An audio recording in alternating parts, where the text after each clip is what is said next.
Guys, welcome back to the channel. Today we are replacing we're going to be doing front and rear shocks on the ML163 chassis. This is my ML55. It's just going to be a quick video, not long ones like I used to do, but we'll make it real short and sweet for you guys that want to do it. So you want to take off the fender liner. You're going to have a couple 10 plastic nuts. We'll pop that off. You're going to have this sitting on top. If you can see, it really limited the space. You can see one of the studs right there where my finger's at. This cap sits right on top. Just pop that off however you can, and then you're gonna get in here with just your hand wrench. You can break them loose, they're not that tight.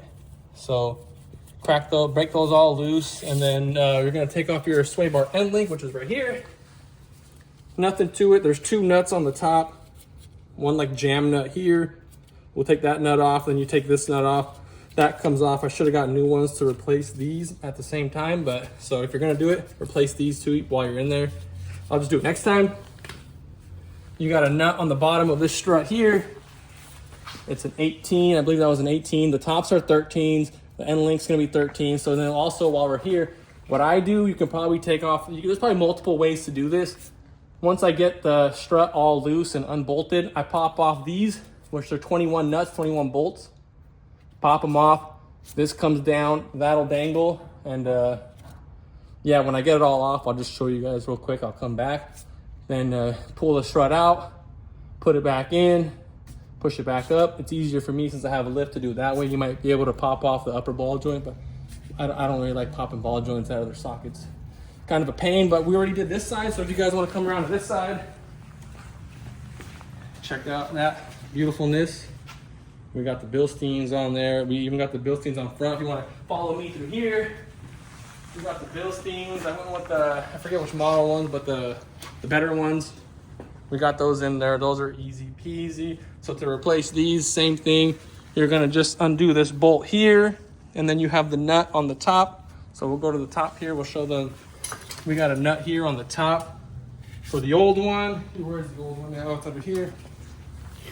I just held the top with pliers right here with some vice grips, and then I just, you know, wrenched the nut off. Comes off pretty easy. They're not that tight on there.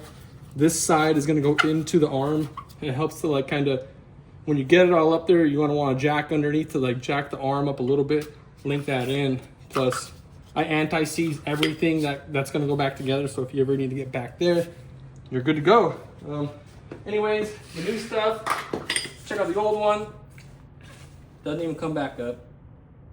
So they were due. They were long due. So we got the Bilsteins. We're also going to do a power steering reservoir and the O-ring that's leaking. It's super common, super easy, super cheap. Like 35 bucks for all that Lemforder stuff there.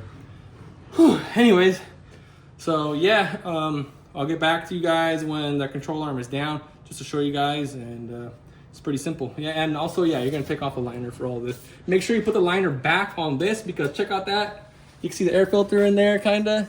You can see the, sorry, I can't, you can't really see, see the paper right there where my shadow's at.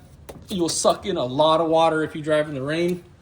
I know that from experience. I didn't put that on and drove through the rain, and it like shut my car down. I couldn't breathe because the air filter got wet. Whew. Anyways, I'm winded. I'm out of here, guys. I'll get back to you guys. So here it is. Unbolt the top. Like I said, do all the stuff to unbolt the top, unbolt the end link. I unbolted at the bottom, and then I unbolt these. This will be like right there. It's not in the hole, so it's not going all the way in, but this will come down. Literally, it won't like fall or anything. And then you just gotta finagle this like that. Like that. Just kind of remember the orientation, I guess. I might have just messed up like that right here. The end of the coil spring was facing to the back for me, so I don't know, that's how I'm gonna make it. So I'm gonna put it back. But yeah, anyways, throw the other one back in, and line these up first up there, get this in there.